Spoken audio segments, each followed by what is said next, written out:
double overtime loss to the Jazz yesterday in Utah, and then you bounce back the very next night with this type of a performance to beat one of the best teams in the NBA on their home court, 130 to 127. Well, I told you during the pregame show that Denver probably was not taking this team seriously. The same thing that happened to the Bulls against the Detroit Pistons the other night when the Detroit Pistons had all 5 starters out. They figured, hey, the Bulls have just come off of a double OT loss.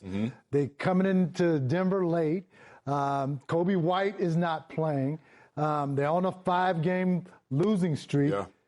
You know, we can take it easy. But they had no idea that the Bulls bench was going to come out and pick the pace up faster than the Denver Nuggets could handle it. The Bulls bench tonight, 66 points. You cannot tell me that this is not the best bench in the NBA. Right now. I'm with you. I'm with you, KG. Because they are proving it each and every night. You know, and the way that the Bulls were able to close this game out, they weren't able to close the game out against Utah. They weren't able to close the game out against the San Antonio Spurs or the Cleveland Cavaliers. But tonight, they did it, and they were due. And the reason why is because their guys stepped up big time. Josh Giddey hit a couple big buckets late. Ayo did as well with the free throws. And Nikola Vucevic, who was struggling all night, comes up with the biggest shot of the night with that 3-point shot at the top. Now I got to stop talking because Naomi told me to rap. Right. We're not trying to get on Naomi's bad side. KG was definitely on one, but shout out to Bucci Man and the Bulls. And we're going to unpack all of this when we get things going on Bulls Post Game Live. On the other side of the break, they get the dub, baby, 130 to 127 over the Nuggets. Always trying to grind one out, back into the back-to-back. 9 on the shot clock for Huerter. Whips it out, Pooch for 3. Yes, sir! Oh, he showed up again, Vucci Main down the stretch. What a big shot. Yes, you're in the right place at the right time. Welcome into Toyota Bulls Post Game Live. Cam Smith, rolling with my guy, 15-year NBA vet and former Chicago Bull, the one and only Kendall Gill, as the Bulls end the 5-game losing streak in very dramatic fashion over one of the best teams in the NBA on their home court, the Denver Nuggets, 130 to 127. I mean, it was drama from beginning until end. And on this time, this Bulls team won the game. Yeah, they really did, and it was from start to finish. And the way that the Bulls bench came in and played well when the starters weren't particularly playing well was a testament to how deep this team is. And guess what? Still no Kobe White tonight, who had a great game last night with 27 points against the Utah Jazz. No Zach Collins right now.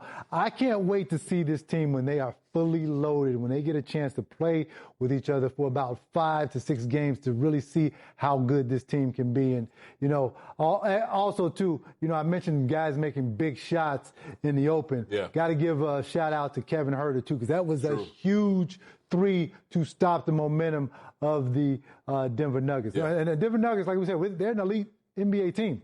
Okay, they came in with a record of 10-2 with a perennial MVP candidate in Nikola Jokic, who once again 36 points, 18 rebounds, and 13 assists. Video game stuff. But yeah, I mean, he's just a great player all around. But the Bulls, I'm glad that they were able to hold this team off, because had they had 6 losses in a row playing this way, sometimes that can have some discouragement leak in, because they're saying we're playing our best, we're doing everything, and nothing's going our way. Fortunately enough, it went their way tonight. Now, KG, we talk about having heart for the fight a lot of times when it comes to just the NBA life in general, right? But with this Bulls team, we saw the epitome of that, them having heart for the fight, never getting down on themselves, especially when you saw Jokic, Jamal Murray really get themselves going, especially in that fourth quarter. But it was in those final couple of minutes where we saw them really step up. And so we're going to get through this entire final stretch of these final 2 minutes. And it start off with Josh Giddey getting downhill, spin, bucket to retake the lead for the Bulls. I love the way that he is willing to accept the challenge. And on that particular play, the Bulls needed a bucket. He accepted the challenge. Of course, this guy accepts challenges all the time. And now you see right here, Vucevic and my man Kevin Huerter. What did he call him? Red Velvet? Red Velvet, baby. Red Velvet. With that number 13 knocking that shot down. And once again, Jamal Murray, who's a great player. But look, this is a winning play right here. Okay?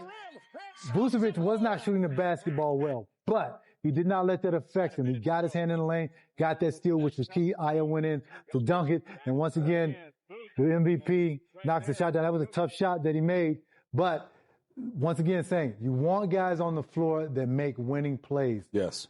Vooch was not playing particularly well at all today, but when the time was needed, when the time came, he made the shot and he made the defensive deflection. Those are the type of guys you want on your team. All right, and you saw that basket from Nikola Jokic, 122 to 123, made it a 1-point game. But as you just mentioned, KG, then Nikola Vucevic happened. Came into this shot. This is our Toyota play of the game. He was 1 of 7 from 3. But you know that old saying, KG, don't tell me how many you made. Yeah. Tell me when you made them. Exactly. And great play drawn up right here. You see Jokic trying to help. Jokic too slow to get back here. Yeah, it's a lot of ground to cover. And look, it's 0.8 seconds, so Vooch had to take the shot. Textbook. Confidence. That's what you want. He's a veteran, 35 years old, 15 years in the league. He's not afraid to take it, man. Look, he's seen good days. He's seen bad days.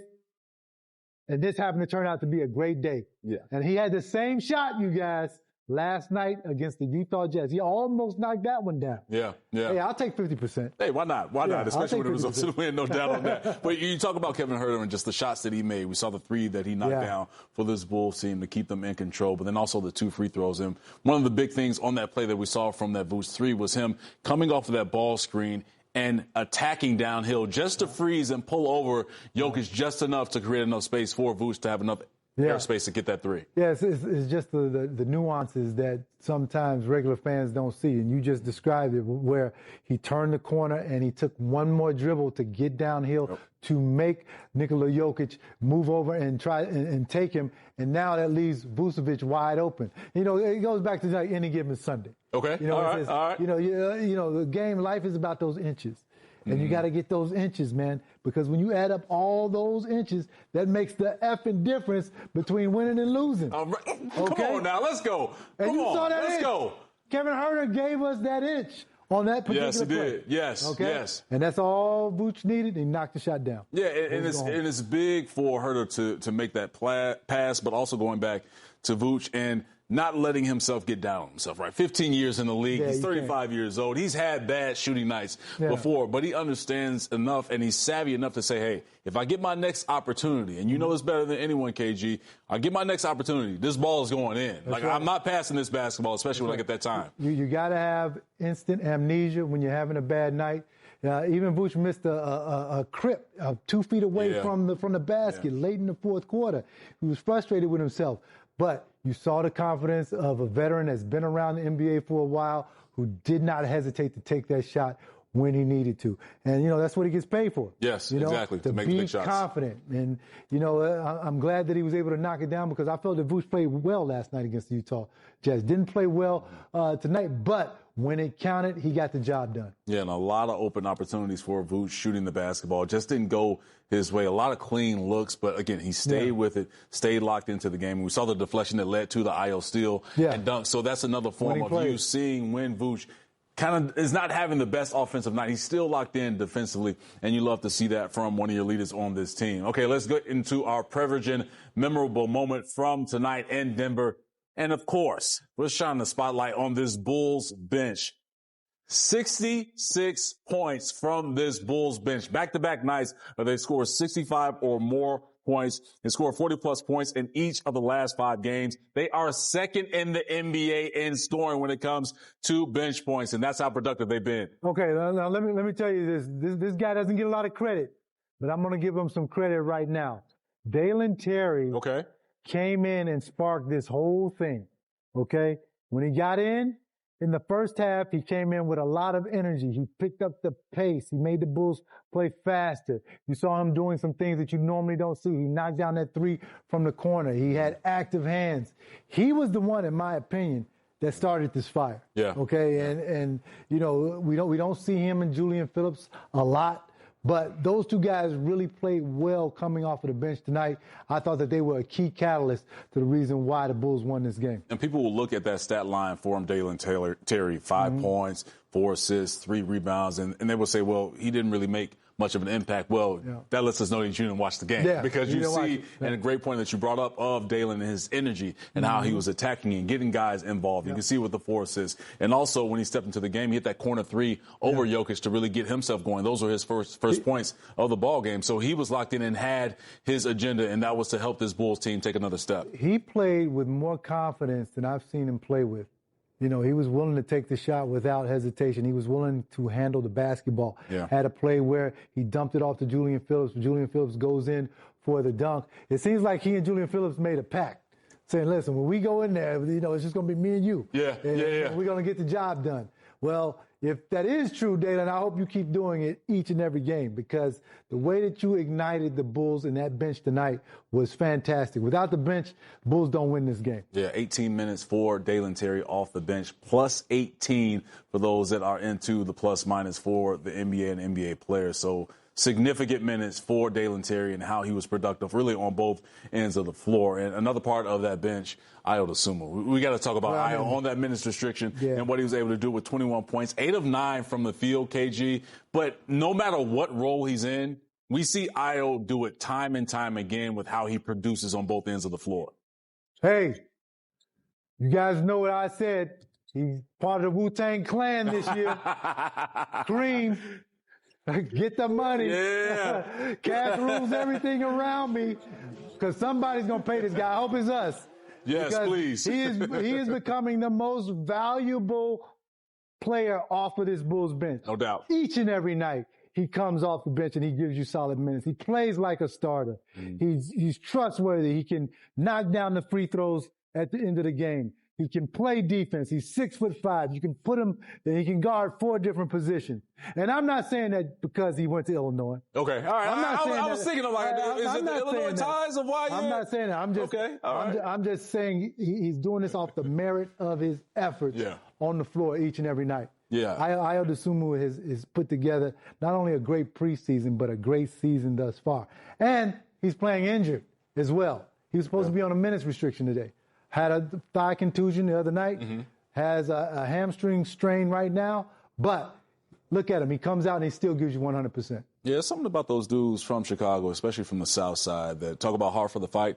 Ayo's got hard for the fight, no doubt about it. Always has had it. You know what? He's been in tougher positions, playing in the Red West and playing against Simeon in that rivalry between Simeon and Morgan Park there. So when he stepped to the line with 11 seconds left and needed 2 big free throws for this Bulls team, he knocked them down just to give even a little more space on that scoreboard. And that's what you need when you think about just an NBA season, but also guys off of that bench that are fearless in what they bring to the court. And no doubt you can say that about Ayo. Yeah, tough, grizzled veteran. But as a young veteran, you know, not an older guy. Ayo, you know, he moved his basketball IQ is way beyond his years. You know, so, he's still 4th, 5th year in the league. However, he plays as if he's been in the league for 14, 15 years. You just put him in, plug him in wherever you need, and he's going to be successful and help your team. All Wu-Tang team, right? You know, cash rules everything around me. That's Shout out to Ayo, man. Right. Diversify your portfolio. All right, man. Giving more love to this Bulls bench. You know what I do when I mention this person's name. I mention the full government because he's just been playing ball at a high level all season long, and he is none other than Jalen Rashid Smith. Now, we saw him with that shoulder injury go down against Nikola Jokic in the third quarter. But numbers-wise, KG, this is similar to what we've seen from Ayo, a guy that knows his role, is a star in his role, and gets the job done when he's on that court. You know, and I don't understand why teams leave him open, but go ahead. You know, because he can knock down threes with the best of them as a big man. I love the way that he hangs around the rim. And you mentioned this earlier. He is a star in his role.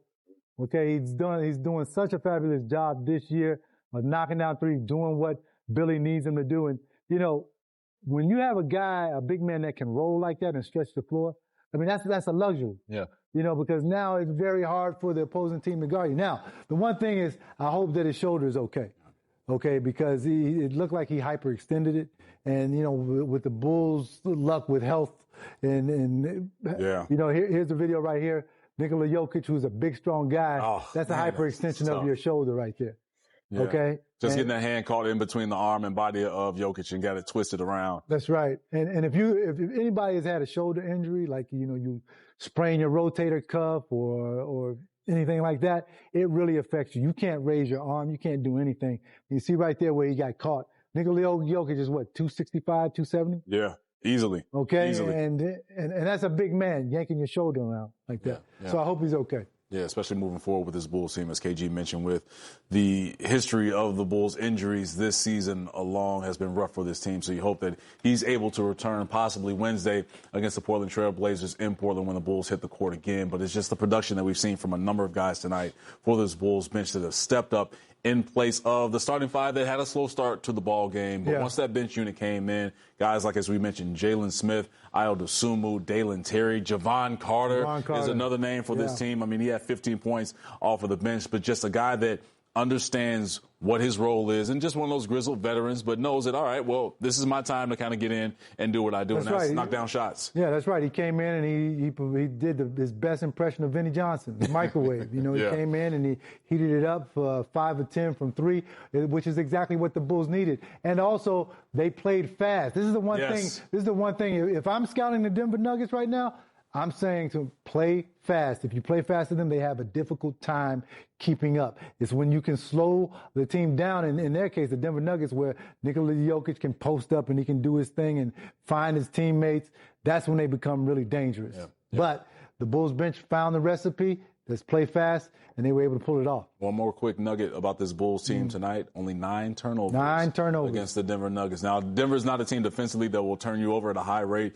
In fact, they're towards the bottom of the NBA in steals and also blocks, but good on the Bulls for being able to take care of the basketball tonight. Now, it was a tough task, obviously, and we knew this coming into the ball game with Nikola Jokic. We know the numbers with him and how he's basically a cheat code, one of the cheat codes in the NBA. But when he got rolling, the Bulls were able to withstand what he was able to do. But you can't really game plan for a guy like this, but you can't also really try and stop a guy like this because he gets his buckets in a variety of ways. He's going to get them. I mean, because the guy's just great, okay? And they run the offense through him. He's great on the post, great footwork. But here is the reason why the Bulls won this game. Yeah, we hit big shots. Yes. Everybody came up big when they were supposed to. The bench played great. But you just mentioned it. He had 9 turnovers. Okay? Guess how many points the Nuggets scored off those turnovers? 6 points. Okay, there it is. There it is. Last night against the Utah Jazz, they scored 18 points off of turnovers. Against the previous game, against the Detroit Pistons, they had 21 turnovers for 21 points. Yeah. They didn't let the Denver Nuggets capitalize off scoring off of turnovers. That's why they were able to win this game. And the game was close. Yeah, really, very close. I mean, so our formula is working. There you go. Take care of the basketball and you win these close games. All right, and Bulls are on the right side tonight with this victory against the Denver Nuggets, 130 to 127. We got a lot more coming your way on the other side of the break. Make sure you keep it locked right here